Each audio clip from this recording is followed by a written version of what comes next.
Welcome everybody to look at the third film in Radical Japan Cinema and State.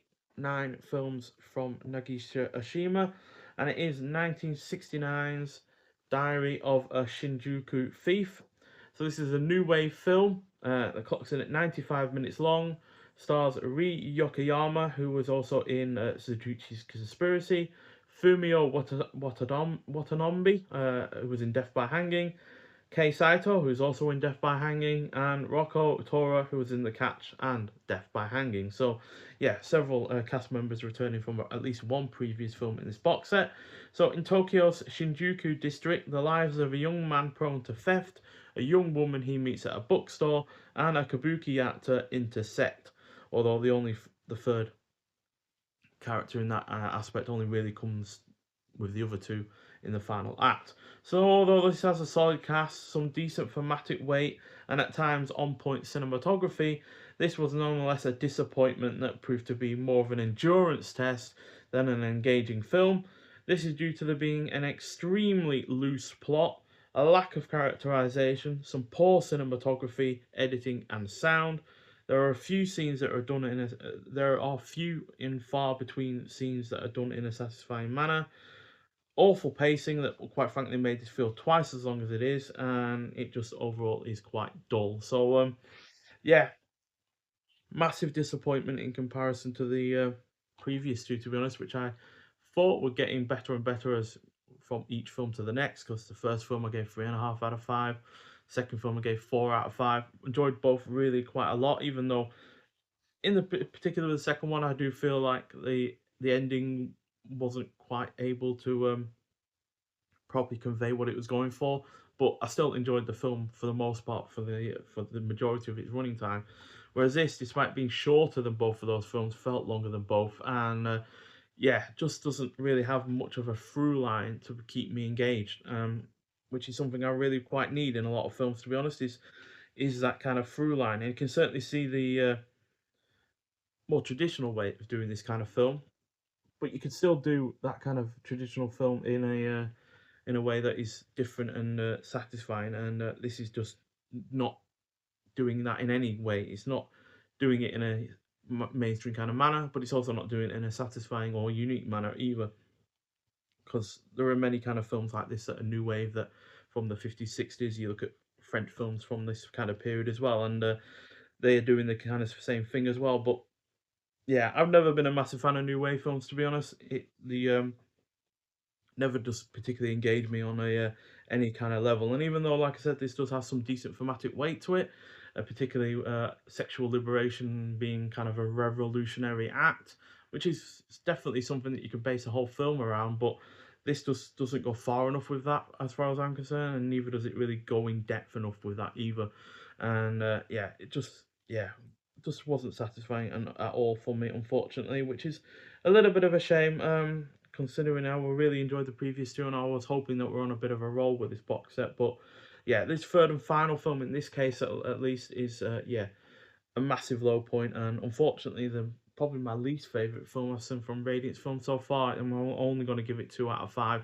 I really can't justify giving it any more than that, quite frankly. So yeah, but it has had a new 4K restoration, and the parts of this that are in color, for instance, as it is does flip between color and black and white, do look excellent.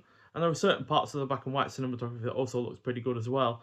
But there are other parts that don't look particularly great, and I don't think that's down to the 4K restoration. I just think that's just due to the way that it was filmed, which for some parts of it just looks like guerrilla filmmaking, where it's just doing it on the fly.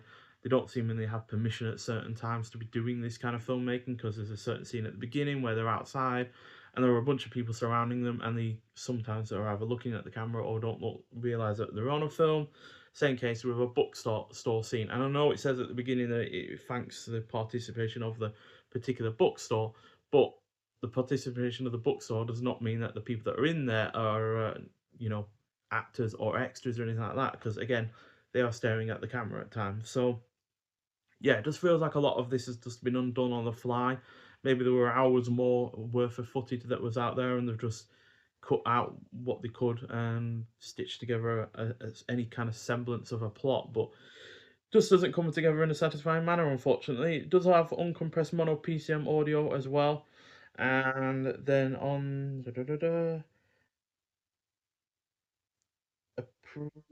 audio commentary on the film by Tony Raines. That's actually longer than the film itself at 99 minutes long. Oh, sorry, the film is 96. I don't know where I got 95 from. But yeah, the audio commentary is even longer than the film itself somehow, by Tony Raines from 2025. And then got a new interview with the actor Tadanori or Yoku, from 2025, clocking in at 19 minutes long. Not seen anything from them before, so I didn't include them in my rundown of the cast. Um, and then newly improved English subtitle translation for the film as well. But yeah, definitely a low point for this box set so far. And hopefully the rest of the films are not as bad as this, because then otherwise it's going to be quite a dud of a box set to only have 2 films out of 9 that are worthwhile.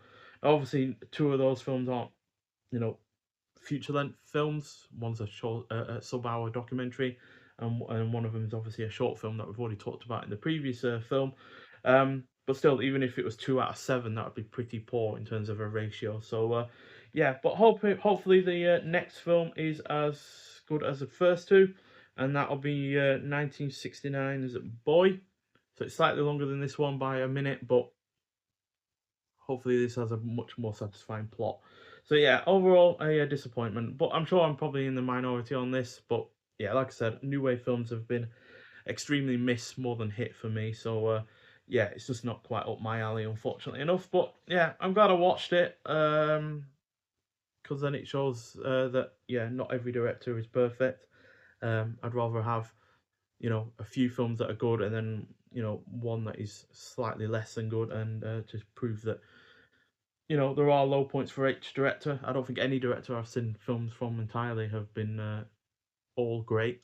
Even the likes of you know Sergio Leone, for instance, had a couple of films in his early career that weren't particularly great. So yeah, I'm kind of rambling, but yeah, nonetheless, it is just unfortunately a bit of a disappointment, and that's just the way it goes sometimes. Not every film you're going to watch is always going to be great, and yeah, at the end of the day, I can respect it for certain elements, and yeah, but ultimately, all it's really done is reset my palette for what is good and what is not, because quite frankly, I've been on quite a bit of a run of good films. So yeah, this has at least reset that aspect of what I've watched recently. So yeah, but if you have enjoyed this, I'd really like to hear your thoughts on it. Maybe you can enlighten me in certain regards about the film.